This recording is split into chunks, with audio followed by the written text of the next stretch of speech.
Good afternoon, everyone. I'm Holly Burnham, and I'm here with Donna Koczaja of Green Haven Living. Donna is an herbalist, and we're going to have a talk today about ways to manage anxiety, especially during this challenging time that we are living through right now. So Donna, I understand you have been fascinated with herbs and plants your whole life. Can you tell us a little bit of how you got involved with herbalism in the first place? Sure, and first I'd like to thank you for having me. It was really lovely to get this invitation. I feel like as I get older, I've really kind of come full circle in my life. I think my fascination with plants and herbs in particular started when I was a little girl. I grew up in western Pennsylvania in a pretty rural area, and my mother's family were farmers, and they had a lot of land in western Pennsylvania.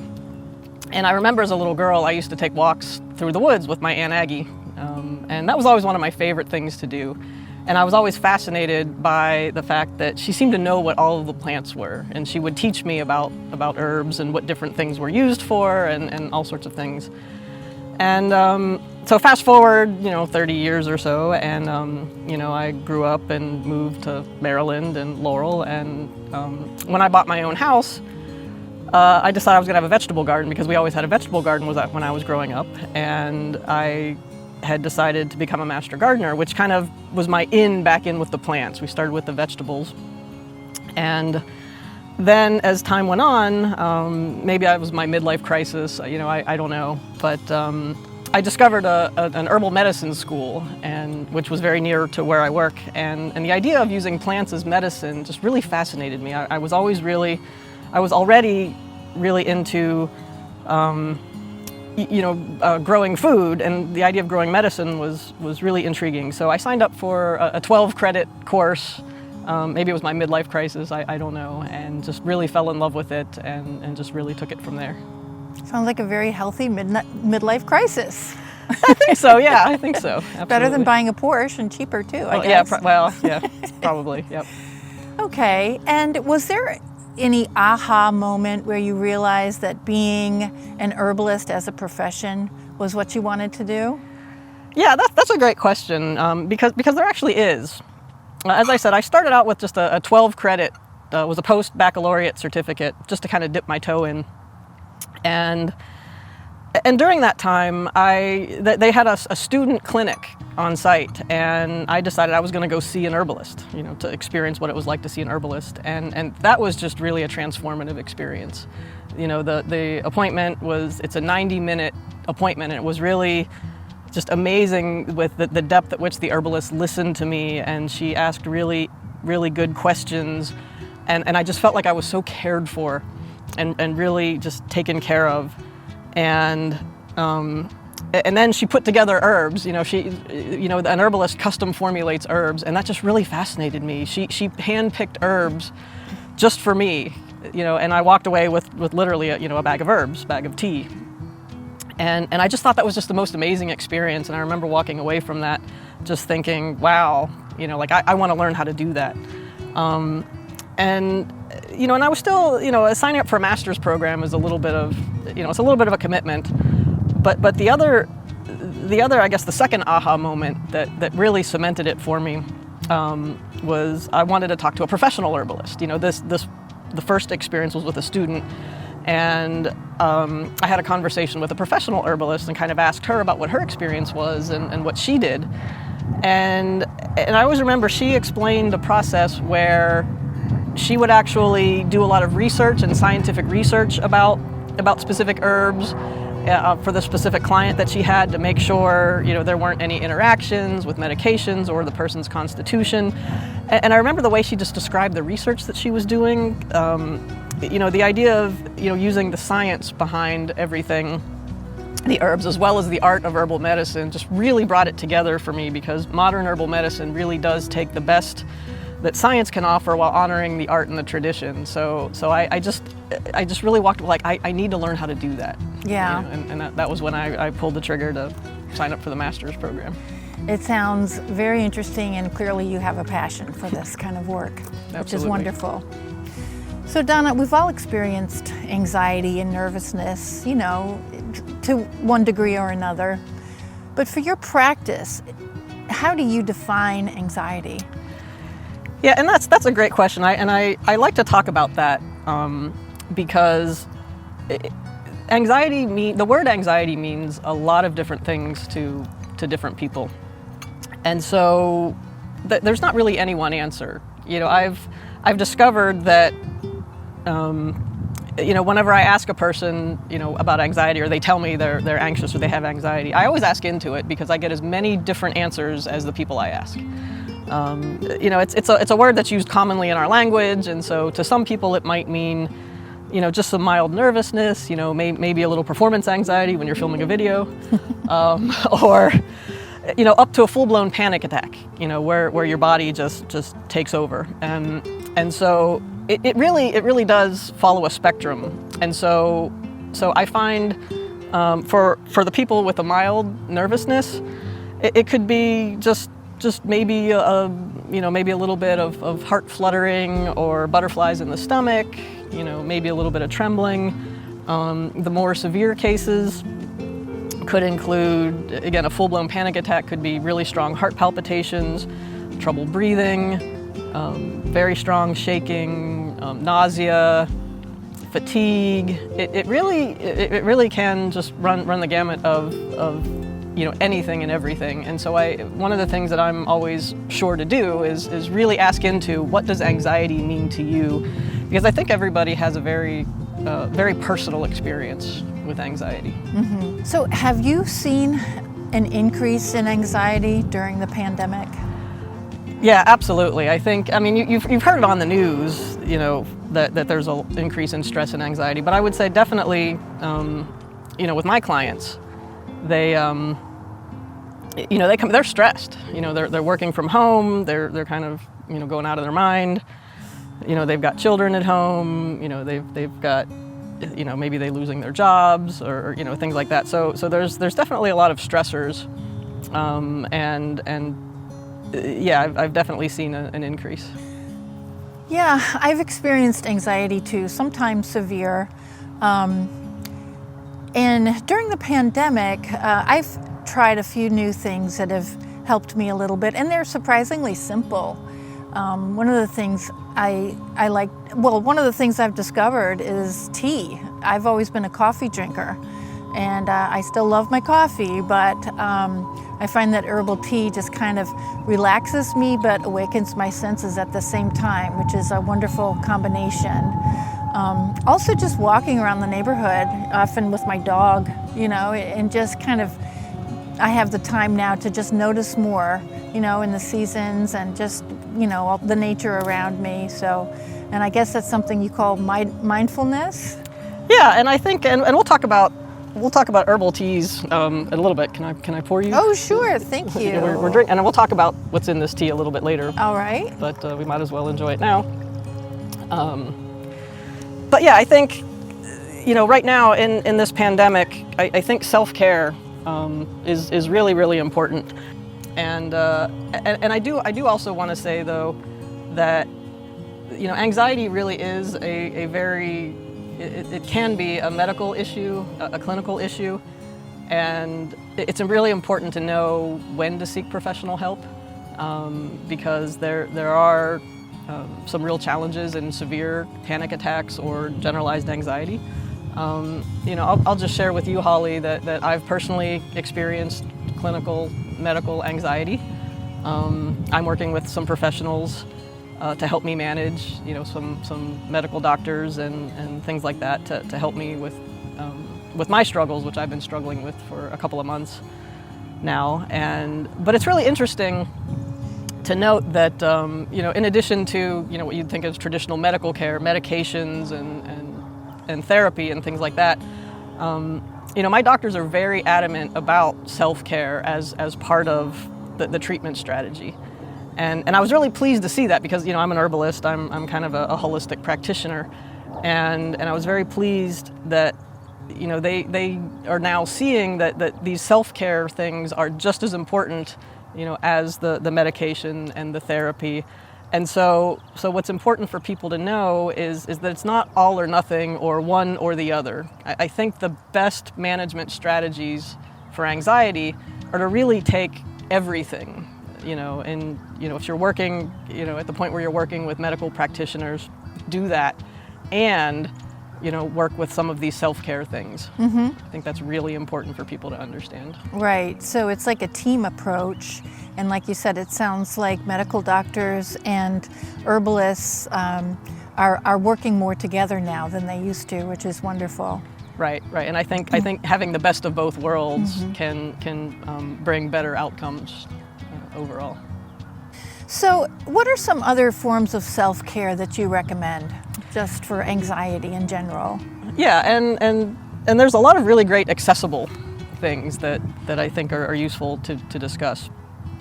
You already mentioned mindfulness, and what does mindfulness mean? It just means being in the moment. Try not to project forward, oh my God, what's gonna happen tomorrow? Just focusing on now. If you're drinking a cup of tea, really savor that cup of tea. What does it taste like? Is it warm? Is it sweet? Is it bitter? Just really take in all the senses. And along that, exercise is really important, and taking walks. You mentioned walking your dog, and if you take a mindful walk, even better. Today the weather is beautiful today, and just being outside and looking at the trees and the beautiful mansion and just taking all of that in with all of your senses, that's mindfulness, and that can really help bring a sense of calm, keep you in the now.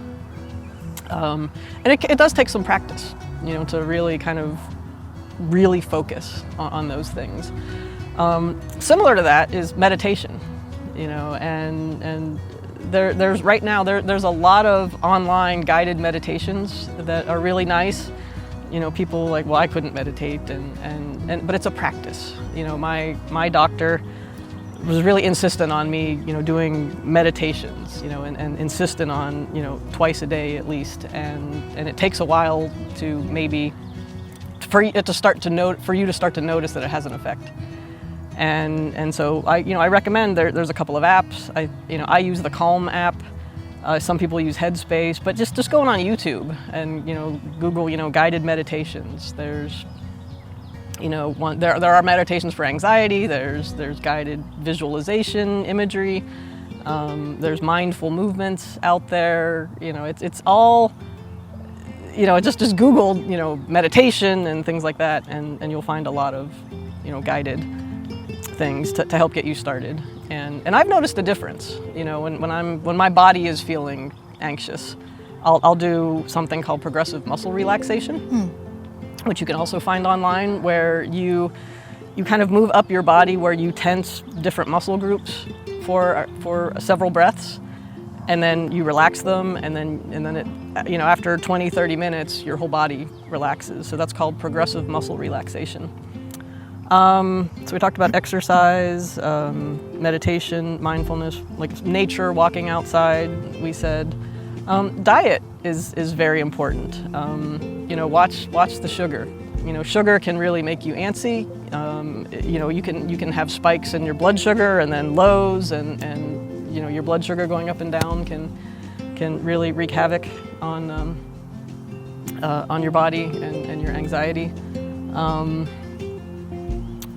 And deep breathing, right? The other one, and I wanted to share with you a deep breathing exercise. And deep breathing is really important, and it's really accessible, and I like it because it's something that you can do anywhere. You can do it in the car if you're in traffic. You can do it while you're sitting at your desk. It's always there for you. And so, all right. So what we're gonna do? You ready? Yeah. All right. So just kind of sit up with your back, straight but relaxed. You can put your hand on your abdomen if you like, and when we're practicing deep breathing, you want to breathe through your abdomen. So you don't want to be breathing, if you're breathing shallow, your shoulders are kind of going up like this.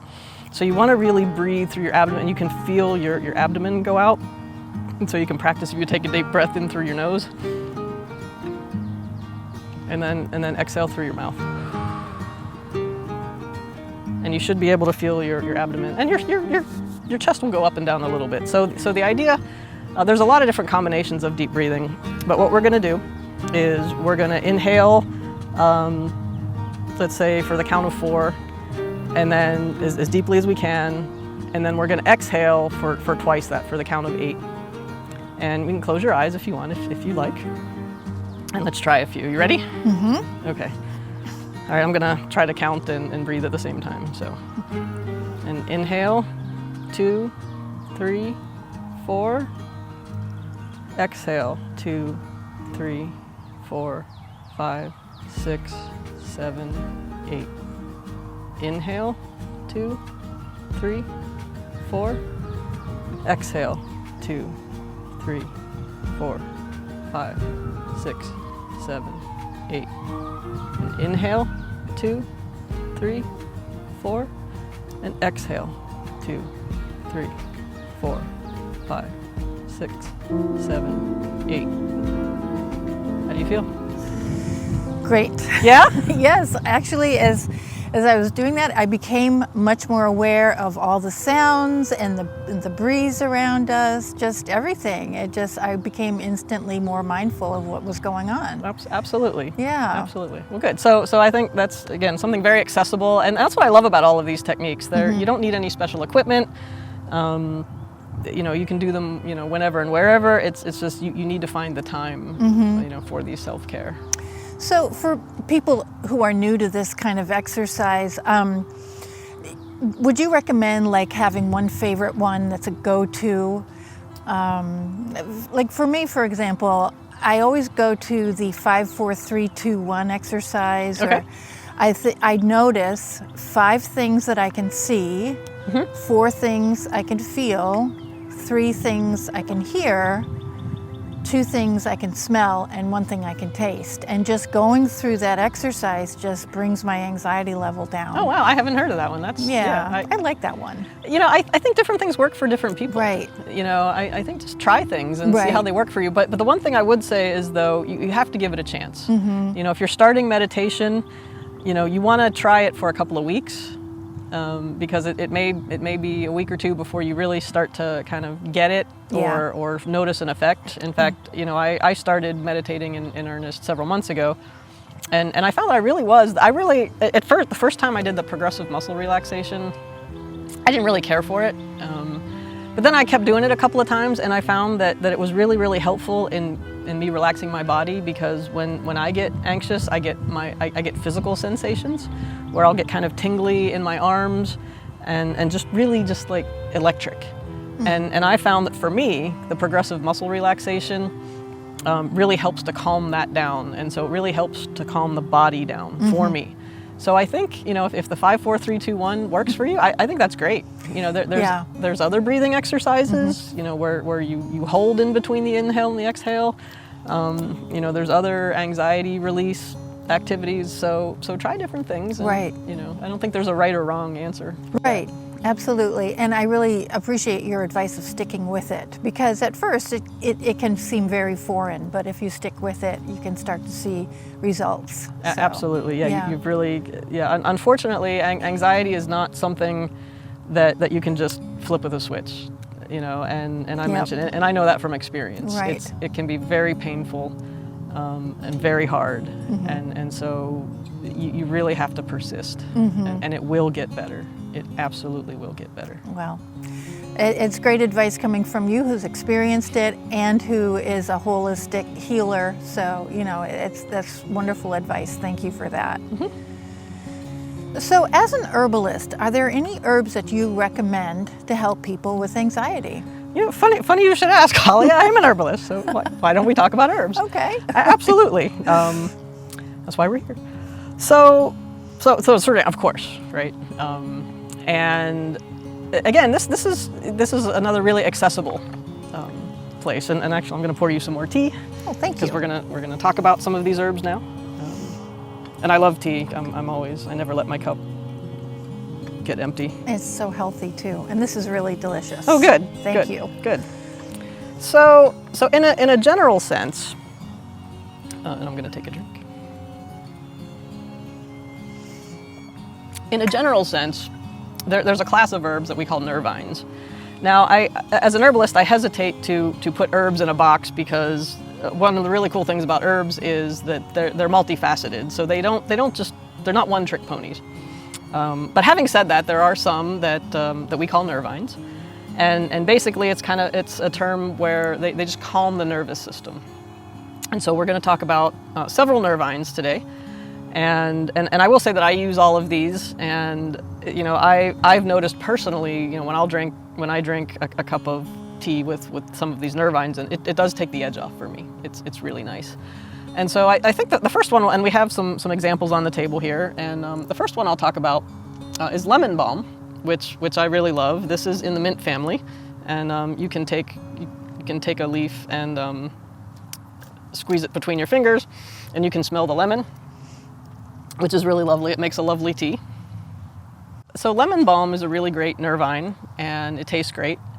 And what it does is basically, like I said, it just calms your body down. Mm-hmm. It's just a very nice, very relaxing. It's not sedating, and I don't mean it's not like a drug, but just a really nice calming herb. Mm-hmm. It's very easy to grow. That's why I say it's in the mint family. So for those who do grow mint, you've been warned. It is invasive. Mm-hmm. I have it growing all over my garden. I just let it pop up everywhere. In general, it's not picky if you want to grow it. Full sun to part shade. Just keep it moist. But it's pretty unforgiving. And so when you want to harvest it, you want to let it get a little bit bigger than that, but you harvest the leaves, and you can either bunch them up and bundle them up and hang them upside down in a dark, dry place, and let it dry. Probably take a couple of days for it to completely dry out, and then you can crumble it and make a tea out of it. And in fact, this is what it looks like. This is actually lemon balm from my garden. I don't know if it smells too much like lemon, but I harvested this last year.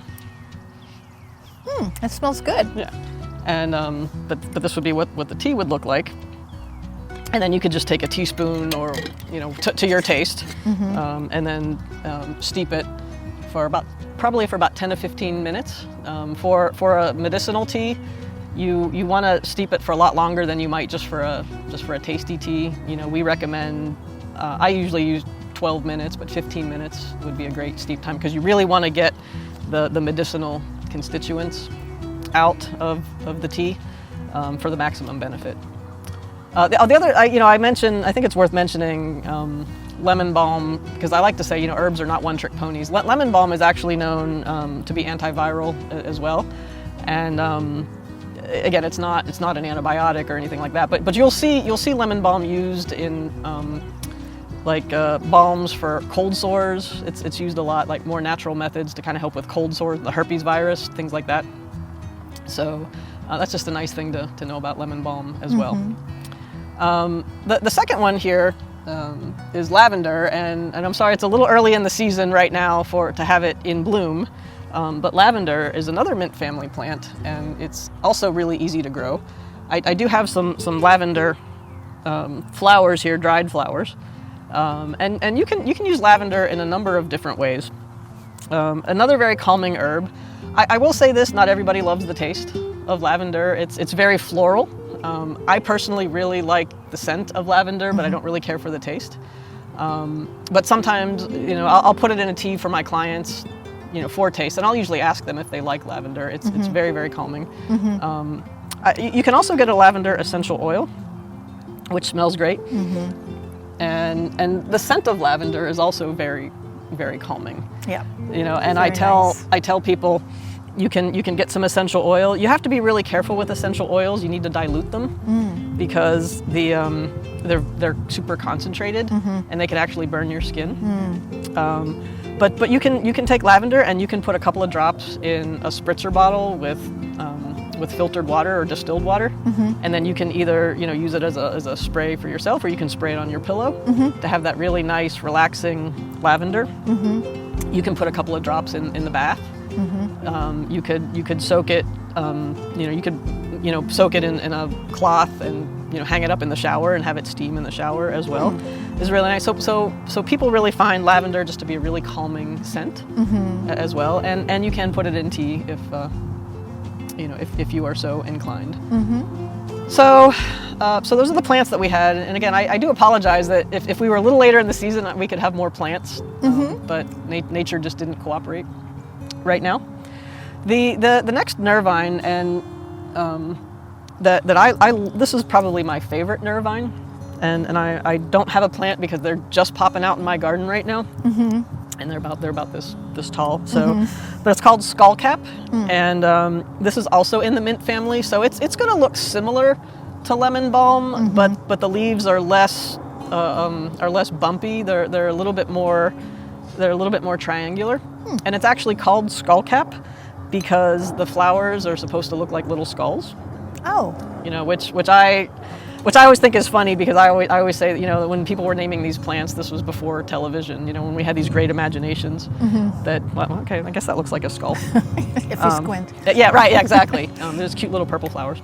And so Skullcap, it's got a very mild taste, so it's really nice to use as a base for a nervine tea because it doesn't add a lot of strong taste. If anything, it's a little bit green, you know. And then I'll put lemon balm together with it because lemon, you know, if you like the lemon taste, it'll bring out that lemon flavor. So it doesn't add a real strong flavor in there. And yeah, again, just really, really calming, takes that edge off. I've had some people say it's a little bit sedating. I don't find that at all. I really like it. I would probably use about two teaspoons of it in, you know, maybe 12 to 16 ounces of boiling water. I think would be a really good start. What else do I want to say? Yeah, okay, and in terms of growing, again, it's in the mint family. It like lemon balm and Skullcap, they both spread by sending out runners underneath, but they also spread by seed, and birds will transport them and things like that. And so just be careful. You know, now I love these plants, so they just pop up everywhere, and I just let them go, and that's why I harvest them. But just be mindful of that. And the Skullcap, the other nice thing about Skullcap is that I'll harvest the seeds at the end of the season after the skull. After they're done, they'll go to seed, and then you can take the seed heads and basically crumble the seed heads, and the seeds pop right out, and then you can, you know, plant the seeds. Okay. So that's another one. And by the way, and all of these plants, all of these herbs, except for the lavender, are in the tea that we're drinking right now. Oh, okay. So I'm going to take another drink. Yeah, they are very tasty. And the last one I have an example of is passion flower. It's more bitter, and so I tend to be a little bit careful in mixing it in my tea because it can be really bitter. And in fact, just a funny little anecdote, when I went to that herbalist the first time, this was before I got my herbalist taste buds, she gave me passion flower tea. It was just straight passion flower tea, and the amount that she told me to use, it was so bitter I couldn't drink it. Yeah. I couldn't drink it. But I'm surprised that it's in this tea because it doesn't taste bitter at all. Yeah, I didn't put that much in there. I think it was primarily Skullcap, maybe about half the amount of lavender, and maybe a third of the amount of passion flower. But it is very bitter. And in terms of the plant itself, it's actually a vine. Oh, okay.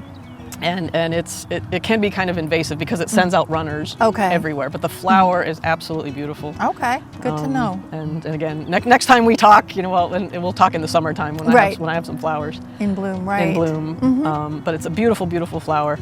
Again, a wonderful nervine. I think it's maybe a little bit, I don't want to say powerful. And I would use passion flower for when people are also having a little bit of pain as well. Okay. And yeah, I think it's just the other nice thing about, you know, about herbal medicine, and I think is important, is that we want to use multiple herbs because you get the different activities of of the multiple herbs all together. In fact, herbalists very seldom use just single herbs. So that's why. So the tea is a combination of lemon balm, skullcap, and passion flower, and I put a little bit of licorice in there just for taste. Which is very nice. I love licorice. Yeah. So you've talked about growing some of these herbs, but what if people are not gardeners? What are some, easy, accessible places where they can get herbs for anxiety? Just the grocery store. And I've told clients, go to the grocery store and go to the tea aisle. And a lot of the grocery stores now have an expanded tea section, and the herbal teas have really blown up, I guess. Become very popular. And go to the tea aisle and look for those names, but turn the box around and look on the back, and you will see, a lot of them have lemon balm in them, passion flower. I honestly don't see skullcap used a whole lot. I was disappointed in that because that's one of my favorites. You will see chamomile a lot, lavender, peppermint is another one that you'll see as well. Peppermint's another really, nice, easy to grow, tasty herb as well. So yeah, and for just a couple of bucks, you can get a box of tea, and the only other thing I'll say is that if you're finding that that there's very small amounts in the tea bag, so sometimes I will tell my clients, put 2 tea bags in, in your pot of tea, or your 12 to 16 ounces, to kind of double the dose. Right. So Donna, if people want to know more about herbalism, how can they contact you? Yeah, okay, so the best place is my website is greenhavenliving.com. It's actually, it's greenhavenherbalist.com. Oh, okay. Actually, both of them work now. Okay. But greenhavenherbalist.com. There's a lot of information about me, why I do what I do, and a little bit about the process, and about my services, and I have a blog. I've blogged about anxiety. Actually, I did a post on herbs for anxiety, and that's what gave us the idea. Oh, okay, great. To give you a call. Yeah, thank you. Yeah. And so lots of information there. There's a contact form that if you have specific questions, I love to answer gardening questions or just basic questions. So they can contact me that way. Okay. Or if they'd like to schedule a consultation. And just a brief note about the consultation is that as an herbalist, I use these herbs and for anxiety, but there's a whole cadre of other herbs that I might select as well, because remember I said that herbs aren't singular, and so there are a lot of other options. So if you find that some of these aren't working for you, some of the other herbs might be calming and have an affinity for the cardiovascular system, or be helpful for menstrual issues as well as calming and things like that. So that's kind of the benefit of working with an herbalist, is when you really need that more specialized care. Right, exactly. Well, Donna, this has been so interesting, and I really want to thank you for coming today and talking with us about herbalism and anxiety, something that so many of us are very familiar with. And in case you're not familiar with Donna from the festival, I want to say another reason that we asked Donna to join us today is because she's been speaking at the festival for years now, and when we look over at the lecture tent, it's always full when Donna is speaking. So we thought a full tent means a good talk. So that's another reason we chose Donna. And she can also be found in our education tent normally, because she is a Prince George's County Master Gardener, and she gives lots of advice to our festival goers, and people just get lots of good tips from her. So again, Donna, thank you, and I hope that we'll all be here in 2022, and everybody can come and talk to you. Yeah, and I was just going to say that I really missed being here. The Urban Tea Festival is one of my favorite festivals, and so I'm really hoping to be back in the education tent next year full force. We hope so too. Thank you. Thanks, Donna.